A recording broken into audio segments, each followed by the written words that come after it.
Hey everybody, how's it going? Welcome back to Copper Jacket TV. So I'm sure you're all aware of Moms Demand Action. You know, that group, everybody wears the red shirts and orange, and they've tried to overturn our Second Amendment rights for the past decade or so.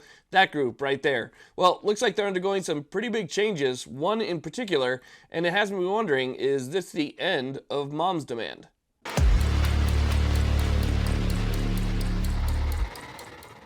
This channel is proud to be sponsored by the USCCA, absolutely one of the best resources and best memberships you could ever have in your wallet. They will teach you how to respond before and after a self-defense incident. They have a 24/7 emergency hotline. They will get somebody out there to take care of you and to speak for you, a lawyer of your choice. So definitely worth taking a look at the USCCA. With your membership, you get that self-defense liability insurance as well. So check them out down below. Let's get to it. Okay, so let's go ahead and talk about what's going on here. So we know now, because of a tweet, that the founder of Moms Demand Action, Shannon Watts, is leaving the organization. She was the original founder. She started this thing. It was supposed to be like this grassroots movement. They still say that it's a grassroots movement, but right after they started, it was bought out by Michael Bloomberg, who injected tons of money into it. So it went from being grassroots to run by a billionaire, but they still like to, lean on that whole grassroots thing. Well, it says that she is leaving the organization after 2023.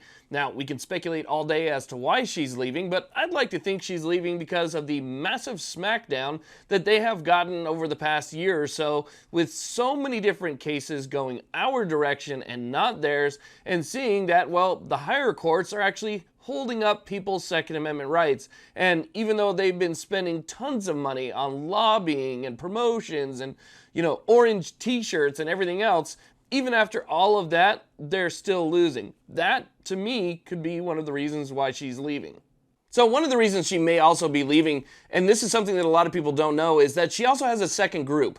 Okay, she works for a second group, and this second group is pretty shady. What they're doing is they're taking activists, they're taking these people in, and teaching them how to be politicians, teaching them how to campaign, so that they can then place them in races that they believe that they can win. And so that way, they actually have their own members, their own group, inside of politics. So instead of just going around and lobbying politicians to try and get things done that you want done, they're taking their own activists and just planting them in there so that they can do whatever they want on their behalf. Again, it's a second group that teaches people how to be politicians, teaches activists how to be politicians, and then places them in races that they think they can win.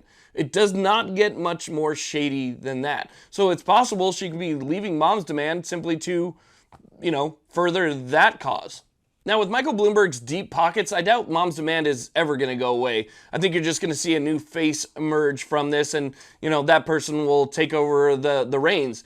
I don't think they're ever going to stop lobbying politicians to infringe on our Second Amendment rights. And again, with this other group that teaches people that are already activists how to be politicians and then inserting them directly into politics, they have a direct line to the things that they want by doing that. And so I don't think they're ever going to stop lobbying, but it might get shadier and shadier, like what we're seeing with that. I mean, teaching activists to be politicians kind of, that's a unique one, but I think that's what's going to happen. Either way, I'm glad she's gone, but does it really mean anything in the very end? Probably not. Again, like I said, we're just going to see a new face emerge, and that new face is going to be the new leader of Moms Demand. So in reality, well, it's a good thing, doesn't really change all that much, but it's an interesting story that I thought you guys might want to know. So thank you all very much for watching. I really do appreciate it. Please like, subscribe. You guys have a great day.